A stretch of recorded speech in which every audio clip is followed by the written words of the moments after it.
आज हम जानेंगे कि इलेक्ट्रिसिटी बिल यानी कि हमारे घर में जो बिजली बोर्ड हमें बिल देता है, जो भी विभाग है, वो किस बेस पे हमारे घर में कैलकुलेट होता है, वो कैसे बन जनरेट होता है बिल। तो देखिए हमारे घर में अगर मैं बात करूँ तो इस तरह के मीटर पहले चलते थे।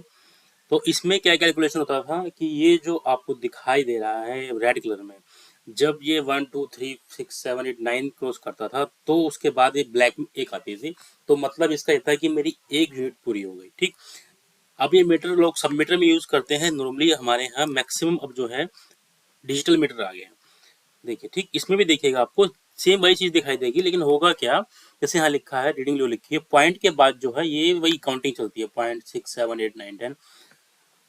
9 के बाद जैसे 0 के बाद फिर से 1 आता है तो मेरी यूनिट फिर से कैलकुलेट हो जाती है। ठीक, आजकल हर जगह डिजिटल मीटर मिलते हैं और जो हमारे दूसरे मीटर है एनालॉग मीटर, वो हम लोग सब मीटर में यूज करते हैं। अब वो नॉर्मली हमारे बिजली बोर्ड में यूज नहीं होते। ठीक, अब बात कर लेते हैं कि हमारा जो बिल आता है उसको देखते हैं कि ये मेरे पास एक मेरा बिल है। इसमें जो ये आप देख रहे हैं ना, मेरे पास मैं दिखाता हूँ यूनिट कहाँ है मेरी।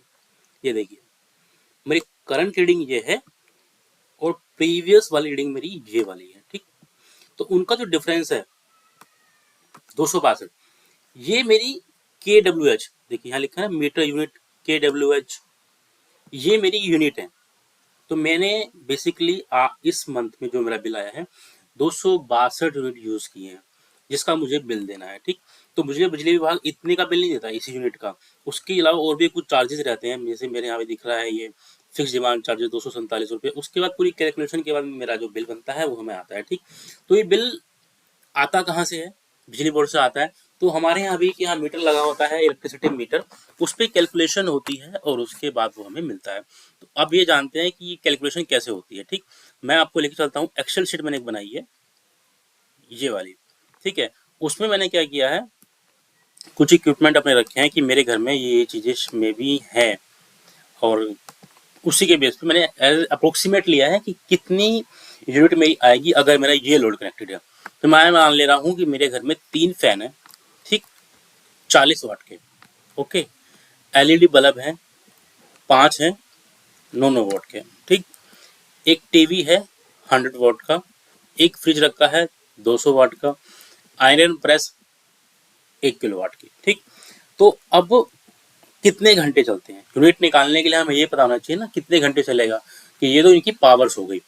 ठीक, अब ये लगा लेता हूँ कितने घंटे चलेंगे, आवर्स लिख लेता हूँ। फैन देखिए, अगर गर्मी है तो नॉर्मली चलते ही रहते हैं फैन, तो मैं मानता हूँ मेरे घर में 10 घंटे मेरा फैन चलता है एवरेज में। बल्ब्स हैं चलते हैं नहीं चलते हैं, एवरेज 5 घंटे इसको मान लेते हैं। टीवी है, देख रहे हो नहीं देख रहे हो 5 घंटे इसकी भी मान लेते हैं। फ्रिज है चलता रहता है पूरे दिन, उसको मान लेते हैं 20 घंटे।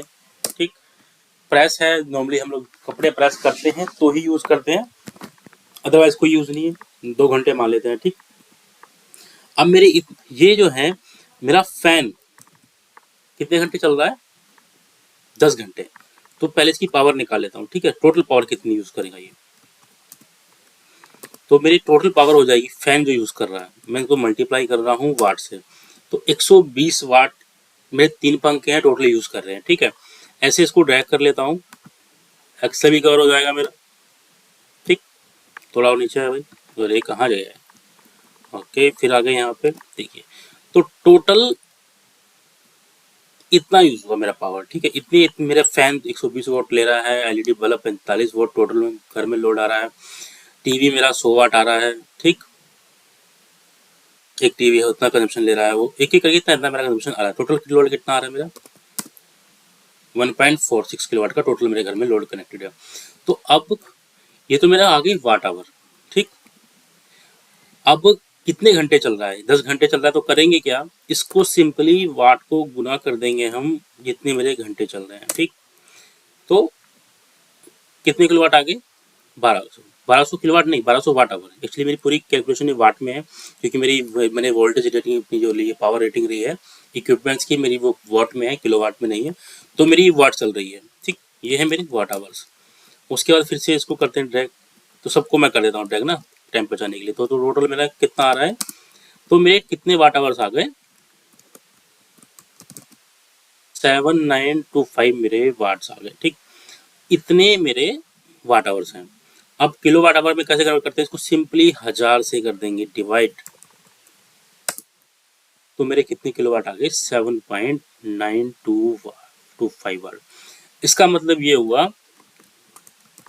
कि मैं अगर इतने मेरे जो इक्विपमेंट्स लगे हुए हैं घर में ये, और ये इतने इतने घंटे चलेंगे तो इतनी मेरी यूनिट आएंगी, ठीक, एक दिन की। अगर यही 30 दिन की चाहिए हो, 30 डेज, तो कुछ नहीं करना है, इसको 30 डेज से मल्टीप्लाई कर देंगे, गुना 30, 237। अगर मेरे घर में डेली इतने घंटे ये इक्विपमेंट चल रहे हैं तो मेरे महीने के आखिरी में 237 यूनिट आएंगी, ठीक। और इसका जितना भी मेरा यूनिट चार्ज होगा, अगर मेरा यूनिट चार्ज में मान लो 3 रुपये है, ठीक, तो कितना बिल आ जाएगा, अंदाजा है, सबके यहाँ अलग अलग यूनिट रहती है। इसको सिंपली गुना कर देंगे मेरी प्राइस से, तो मेरा इतना यूनिट आ जाएगा बिल जो मुझे जमा करना है।